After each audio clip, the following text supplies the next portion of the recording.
To one and all.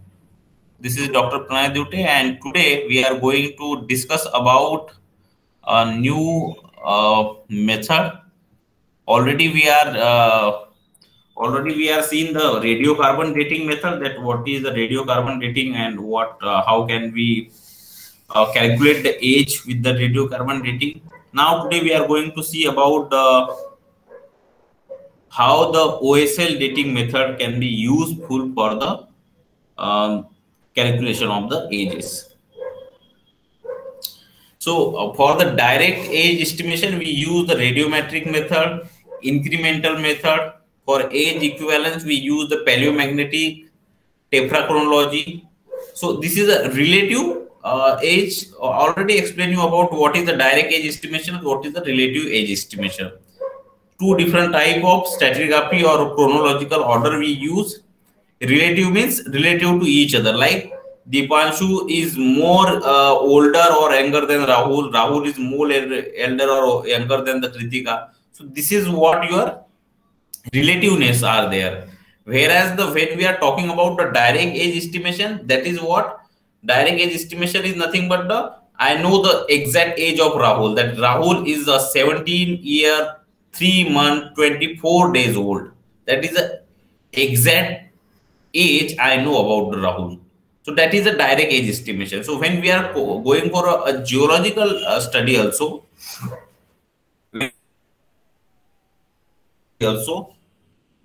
so that time also we need a certain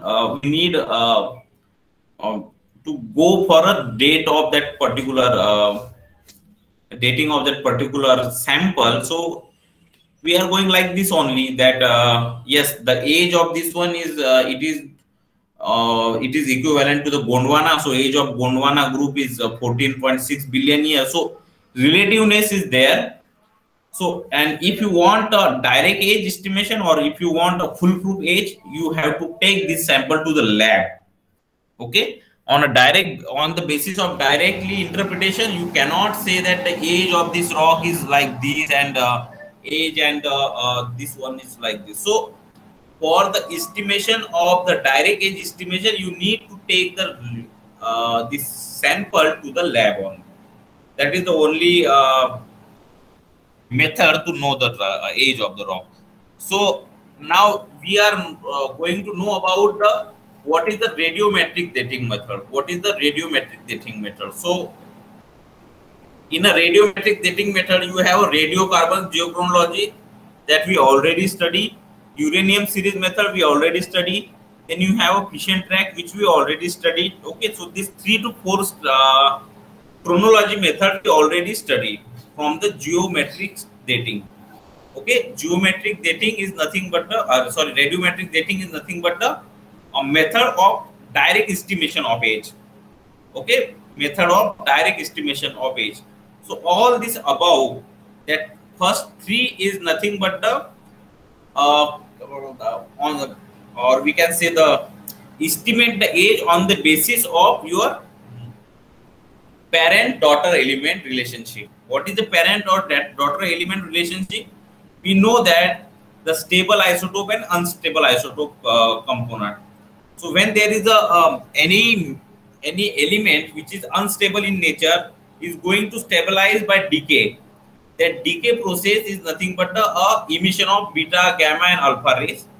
So nitrogen is converted to the carbon and carbon is converted to nitrogen. That is your cycle.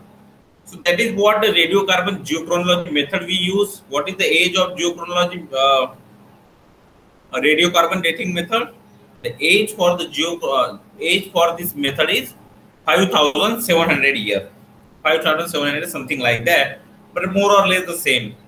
So up to 7 to 8 cycle we are going to measure the radiocarbon using the radiocarbon geochronology. Now today we are going to see about the new concept, that is the luminance dating. That is the luminance dating. So luminance dating methods are used to determine the age of the quaternary sediment. So what is the quaternary? In geological time scale, we already study about what is the quaternary. Quaternary sediments are nothing but a recent sediment. quaternary sediment is nothing but a recent sediment which we used to study. Okay, recent sediment means we have a 4.6 billion year history of the Earth. That 4.6 billion year history is divided into the several period and eras. So quaternary is nothing but a youngest era. But when we are talking about the youngest, it's not like the 2 year or 3 year younger. It's almost a lakhs and 20 to 50 lakhs year age quaternary sediment. So luminous dating method, luminous luminous dating method is used to determine the last exposure. Okay, and it is mostly useful for the quaternary sediment. So luminous method are used to determine the age of quaternary sediment. The method was initially developed in the 1960s for dating pottery, and since the 1980 it has also been applied to dating the geological sediment. So first when this dating method is started, it is used to date only the archaeological things like pottery and all. Then when that one develop more and more accuracy and precision is found by some scientists, they converted or they shifted some of they also try to get the value of some geological material, the dating or the age of some geological dating material. So that material also gives the exact age of that material. So what is the principle behind this? What is the principle behind this one? So we have irradiation, storage, and evacuation. That is a conduction band. So this is nothing but the principle is nothing but when you are going to analyze the sample, this is how you can analyze the sample. You provide energy, and that energy get irradiate the sample, whatever your things are there. So exposure to ionizing radiation produce a free electron and holes as the electron move from the valence band and conduction band. So you need to neutralize this sample. So for neutralization purpose, you can have this one. And all crystalline structure have positive and negative charge. All electron or holes get ejected by the absorption of photon and sufficient energy, or acquiring the necessary activation energy. So this is what the geological scenario for the OHL dating. Now you can see the A. Start from the A to the F. A is you have a charge. Okay, so mineral is formed and potential luminance signal is get deposited. Okay, so first when they are get deposited, they are said to be a zero. Okay, like you can take a bike from the anyone and you take set the meter 0 when you are take the bike from anyone, and you want to know that what is the exact kilometer you are ride this bike. So you have option to set that 10. In nature, whatever the sediment is flowing, they set their luminance value 0 automatically. Okay, because of the exposure to the sun, and whatever the things are there, the signal is lost by the sun exposure. So they get automatically 0. Okay, so they transport and deposit. Once they get transport and deposit and buried. Okay, buried means they are going into the subsurface. And once they are going into the subsurface, what happen? They are said to be a start their deposition, start their signals. Okay, they are going to start their signals. So so the recharge, okay, like you recharge your mobile, the recharge to that sediment by the alpha, beta, and gamma rays. Okay, like you recharge your mobile, likewise your sediment is also get recharged from the alpha, beta, and gamma particle present in the subsurface in the form of radioactive minerals. then they transport and deposit, okay, and reset to zero. So this is a continuous process. So when you are taking this sample to the laboratory, what you can do, you have to take this alpha, beta, and gamma particle neutralize.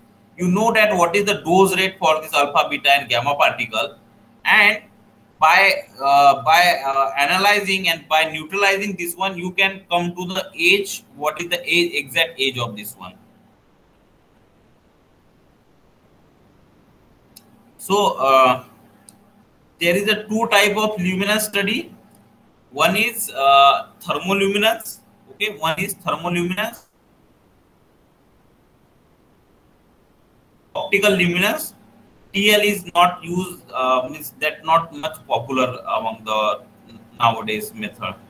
So TL is a thermoluminance, which is observed heating a sample at constant rate to about 5008 degrees Celsius and recording the luminance emitted as a function of temperature.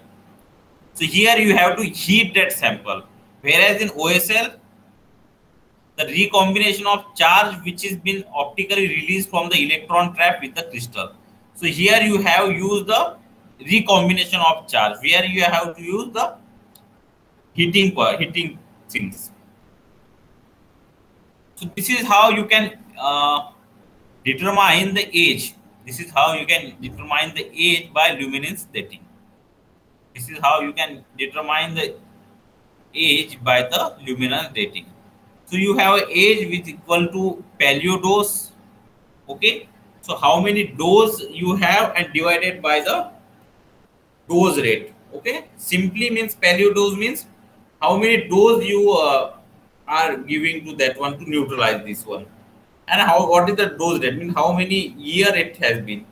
So if you have 10 dose per 100 year, and if you have 1 lakh paleo dose, so you can easily calculate what is the exact age of this one. So this is how you can have the calculation scenario.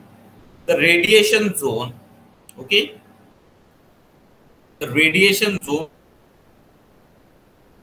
in the form of electron in excited state, of which some metastable and thus residence over the period of time long enough to allow dating application.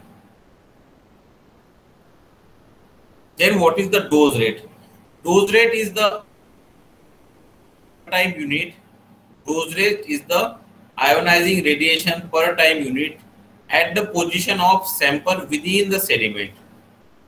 Dose rate is the ionizing radiation per time unit at the position of the unit within the sediment. This dose rate provides the clock for the dating application. This dose rate is provide the clock for the dating application. So the dose rate is the denominator D of the age formula, consists of two independent parameters. So denominator D of the age formula consists of the two independent parameters, the internal and external dose rate. Internal and external dose rate. So you have a P by D, that is a paleo dose divided by dose rate. So this is a simple, simply a calculation based. You have an Excel sheet, you have to take the formula, so that is not a complicated one. You don't have to bother about the calculations. So what is the methodology we use? We have take the sample, okay? We take the sample, then sieve that sample and chemically treatment like HCl and H2O2. Okay, I already explained you what is the function of explain the function of HCl and H2O2 samples, how the HCl and H2O2 has been used for the different purpose. Then that sample gets separated for a quartz. So quartz is believed to be a best mineral. Quartz is believed to be a best mineral which store the signal provided by this one. Okay, quartz is believed to be a best mineral. So you need a quartz. You need a quartz. So how you can going to take a quartz? You don't need now. So you need a quartz. You don't need the organic matter. You don't need the inorganic matter. So one and all, what is the composition of your sample? You have a carbonate, you have a non-carbonate, organic, and quartz and feldspar. So obviously, to remove your organic and inorganic, you use the HCl and H2O2. So once you successfully remove this all the from your sample, you can have the quartz as a separate unit. You can have a quartz as your separate unit. So you have a heavy mineral plagioclase and quartz, which is now we each, and small adequate SAR protocol is applied. Then you have a value, that is a quartz is giving the value that how many dose is required to get what we can say the neutralize. That is by the SAR protocol. You get the age equivalent dose number, and this age is equivalent dose is giving the equivalent dose by the dose rate. Now, how the sample has been taken? Now, once you take the sample out, and if that is goes to the surface, or you can take this sample to the exposure of the sun, you don't have any value. Your all this dating method is get failure. Okay. If you expose your sample to the sunlight, your dating method get fail. So you don't have to expose your sample to the sunlight. For that purpose, what you can do, you have to take the sample by putting a pipe, like your PVC pipe. So you have a pipe of the steel or a iron. Okay, the pipe is made up of steel and iron, and what you can take, just like this picture, you have this rod. Okay, you can see this rock. You can have this rock. Now what you can do, you can have to push this rod inside this formation. You have to push this rock inside this formation. So obviously you have to take this sample. Okay, take this sample, and once you take this sample, you have to just take this sample like this: 1, 2, 3, 4, 5, 6, 7, 8, 9, 10. So this is how much sample you have taken from this site. Okay. Now, once you take the sample, you don't have to expose to the sun. So that's why what you are doing, you just discard the sample on a primary or on the edge of that pipe. Okay. So some of the first sample or some of the edge sample at the edge you can discard. So that's how you can take take a pure sample. Okay, what is the pure sample? Definition of pure sample, or you can say the pure sample. The pure sample are those sample, means you don't compromise your exposure. Okay, you don't expose that one to the surface. Then next is you have to take this sample now to the OSL dating lab. So this is how you can, in a picture you can easily see this is the OSL lab. Now what you can observe in this lab, you can see all the lights are red lights. So you don't have to put the white light or whatever the sunlight. All the works you can do is in your red light, and that one is also on not that much of you can 100 light and all this, not like that. A very dim light you have to use. So now after taking this sample into the lab, you have to proceed all the procedure under this one. Okay, under this red light scenario.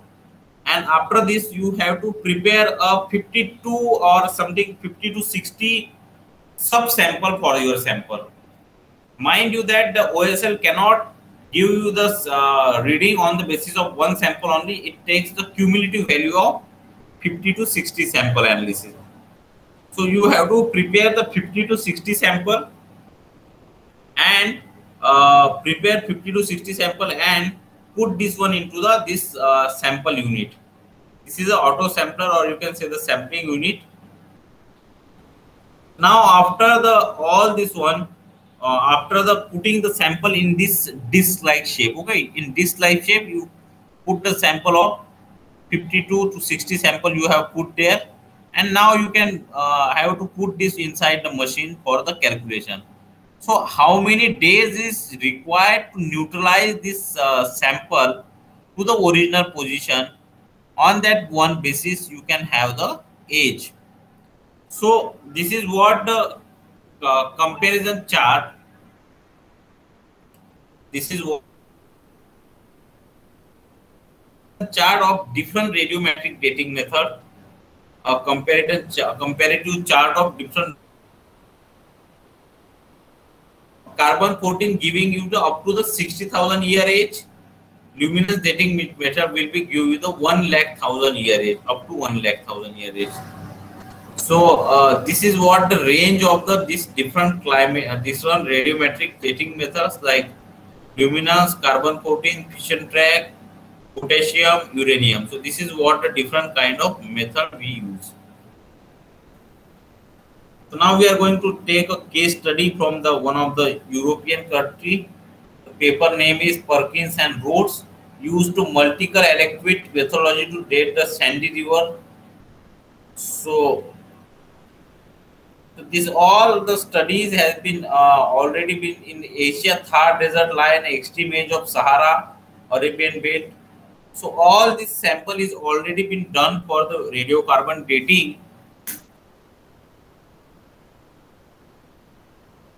At the some of the ages, they are successfully get the some of the ages for that all this one. So you can easily see the all the now this is a maybe some old map. Now you can have the 100 of sample OSL dated sample in India itself, 100 of sample in Europe, 100 of sample in Asia and all. So what kind of different kind of Asian what kind of you can predict from this one that luminous dating is now used for a worldwide. Luminous dating is now used worldwide. So this all are the locations of the. So in Europe you have Perkins and Rhodes, which use the multiple electric methodology to date Sandy River, Thomas. Africa, the late quaternary environment history of the Kalahari Desert was recently reviewed by the Thomas and Shaw and Thomas. Both reviews rely heavily on the result of luminous dating. Then Australia. So the late Pleistocene environment history of Australia desert was recently reviewed by the Hayes et al. And studied with the luminous ages up to the 2004, where in USA you have Burger and East. So different countries having a different worker. In Asia you have a Thar desert. In the Thar desert we don't get any kind of organic material there. So you don't have any organic material. So how you can start? So you can have the sample from this Thar desert and you have to take this one into the this lab. Now we are going to conclude this one. So luminous dating allow the dating of the mineral crystalline. Okay, dating hitting to a few 1200 meter, hitting to few hundred or the last daylight exposure of the sediment grain. Luminous dating represent a suite of related technique, all of which provided an essentially estimate of luminous history due to the accumulation of trap changes in mineral lattices. So recent research is focusing on the improved and innovative procedure of both the paleo doses and dose rate determination. Furthermore, it is expected that it may be possible to extend the upper dating limit using the approaches such as thermally transferred OSL in quartz or by using the more stable luminous emission such as the red emission band of feldspar. So this is what your different kind of luminous datings are there. The combination type, dune dynamics process, and dune orientation with luminous edges enable for the first time reconstruction of past wind on a regional scale. Okay, so whatever the combination of dune type, dune dynamic process, and dune orientation with luminous edges enable for a first time reconstruction of past wind direction on regional scale. So this is what your conclusions for this lecture. So hope you understand this concept very well now. Luminous dating, which is very useful for the sediment, on the sediment where you don't get the you don't get the carbon. Okay, where you don't have a carbon, you use a luminous dating, and luminous dating have a simply the one principle that it gives the age of the last exposure. You have to just remember one thing: it gives the age of the last exposure by the process that is neutralizing the alpha, beta, and gamma particle. Okay, so that is how you can use this one. This is how you can use this one. So hope you understand this lecture now. Thank you for listening this. Thank you all.